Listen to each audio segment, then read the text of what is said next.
भील और नारद। एक बार प्रातःकाल नारद जी मध्य भारत के वनों से गुजर रहे थे। अचानक उन्होंने क्या देखा कि बहुत से भील एक महात्मा को पकड़ने के लिए भाग रहे हैं। आगे आगे महात्मा और पीछे पीछे भील। नारद जी ने भीलों को रोककर पूछा, आज कौन से शिकार के पीछे भाग रहे हो पहलवानों? एक भील गरज कर बोला, उस बाबा जी के बच्चे को आज मार कर खाएंगे। नारद जी ने पूछा, आखिर क्यों? उसने क्या बिगाड़ा है तुम्हारा? भील बोला, हम पुरखा पंगत से रक्त से शिवार्चन करते आए हैं। यह हमारी इस पूजा विधि की निंदा कर रहा था। नारद जी समझ गए कि क्या मांझ रहा है। उन्होंने देखा जंगल में उस समय बहुत से कौवे कांव कांव कर रहे थे। नारद जी ने एक क्षण सोचकर तुरंत कहा, उस एक बाबा जी की बात तुम्हें इतनी बुरी लगी कि तुम उसे मारने के लिए भाग रहे हो। और ये कौवे जो तुम्हारी चीख चीख कर निंदा कर रहे हैं, सो कुछ नहीं। ये कौवे क्या कह रहे हैं? एक भील ने कौतूहल से पूछा। नारद जी बोले, ये कह रहे हैं कि हम भी भील थे, हमने रक्त से शिवजी का अर्चन किया था, सो कौवे बने। तुम भी कौवे बनोगे। फिर महाराज हम क्या करें? हमने तो आज तक कौवे बनने का ही काम किया है। सबने नारद जी को चारों ओर से घेर लिया और पूछा। नारद जी बोले, पहले तुम ये निश्चय करो कि तुम्हें क्या बनना है, फिर मैं तुम्हें तुम्हारा कर्तव्य बताऊंगा। कोई जल्दी नहीं है, धीरे धीरे सोच लो।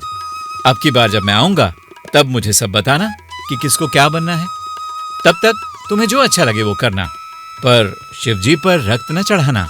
यदि शिवजी की पूजा करो तो पेड़ों की पत्तियां या कंदमूल चढ़ाना।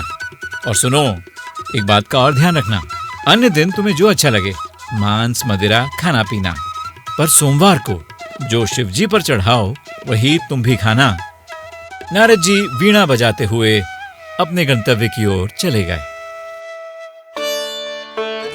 अगली बार जब नारद जी का चक्कर लगा तो उन्होंने भीलों से पूछा, हाँ भाई, तुम लोगों ने फैसला किया कि तुम्हें क्या बनना है?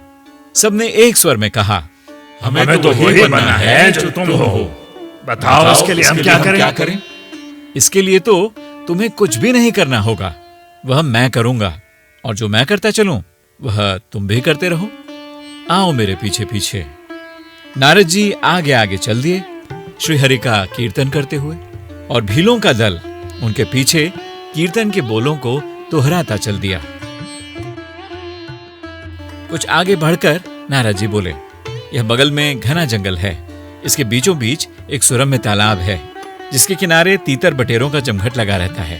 तुम चाहो तो अपने खाने के लिए कुछ शिकार मार लाओ। शिकार का क्या होगा महाराज, हम लोग तो अब मांस खाते ही नहीं। आपने मांस मदिरा निषिद्ध जो कर दिया था। पर भाइयों, मैंने तो केवल सोमवार के लिए मना किया था, तुमने बिल्कुल छोड़ दिया। हमारे यहाँ सोमवार मंगलवार का हिसाब लगाने वाला कोई न था। एक तो इसी चक्कर की वजह से, दूसरे हमको ऐसा लगा कि आपका आशय यही था कि हम सदा सदा के लिए इन त्याज्य वस्तुओं का परित्याग कर दें। हम अपड़ भील जरूर हैं, पर इतना तो समझते हैं कि जिस वस्तु का ग्रहण करना किसी खास दिन वर्जित है वह वस्तुतः त्याज्य ही है। तुमने मेरा आशय ठीक समझा। वस्तुतः मैंने जो और वारों को तुम्हें मांस मदिरा भक्षण की छूट दी थी वह इसलिए कि कहीं पूरी बंदिश से तुम अकुला न जाओ।